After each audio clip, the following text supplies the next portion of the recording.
All right, we're 1 year later, January 6th, and about exactly a year ago, right now, I was gaveling the House into session.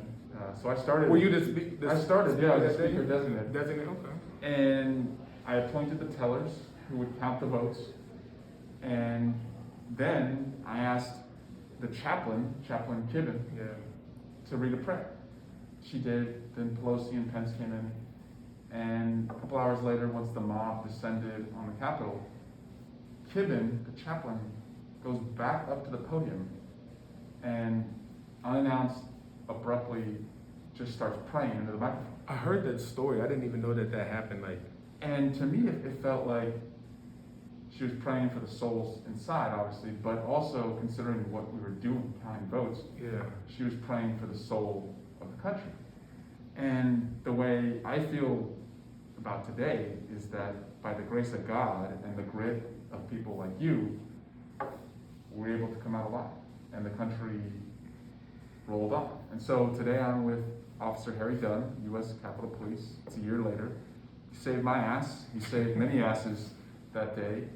And it's still, I don't know, do you feel like we're any safer today, any more out of what happened on the 6th today?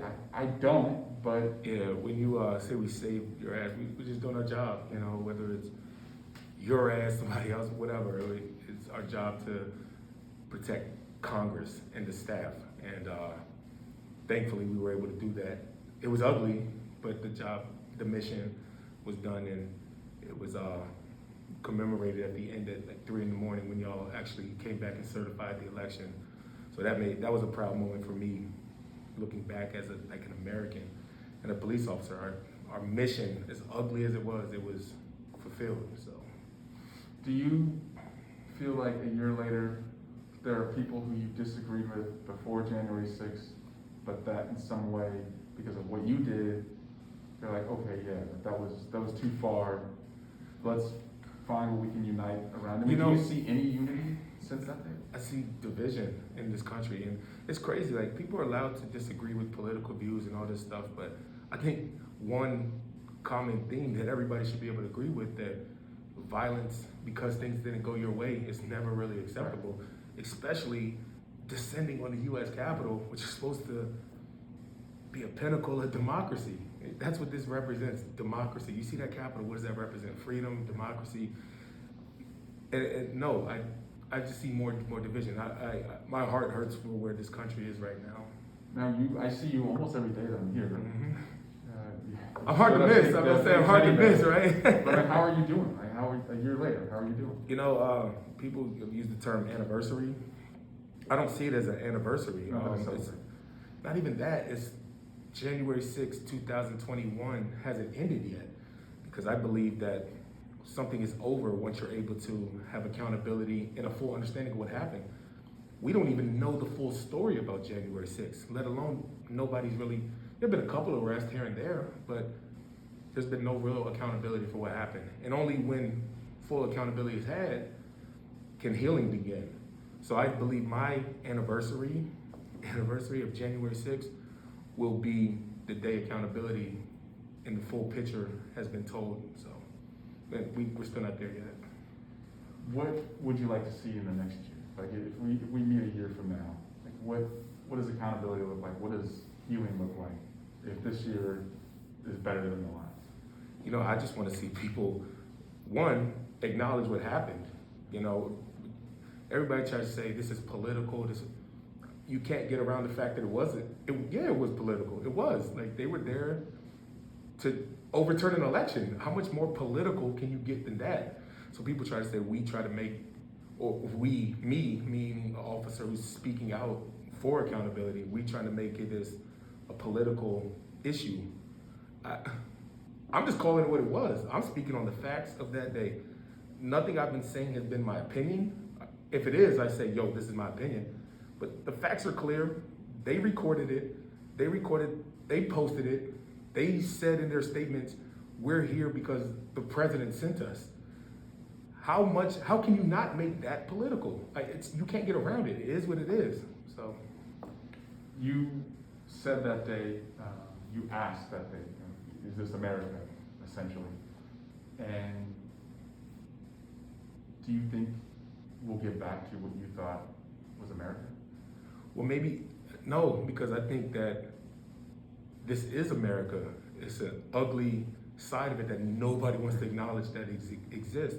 And I believe that's kind of the problem. Like, the people who felt empowered and they were right to storm the Capitol, they may have feel like forgotten souls. Right. Nobody cares about them, so they had to do something extreme. And I believe by not, I don't know what more you could do to give those people a voice, but we have to acknowledge that population of people exists, no matter if you agree with them or disagree with them. They exist. But yeah, it is America.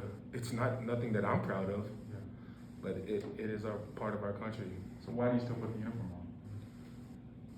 It's bigger than me, right? Like, I've been asked that question a lot.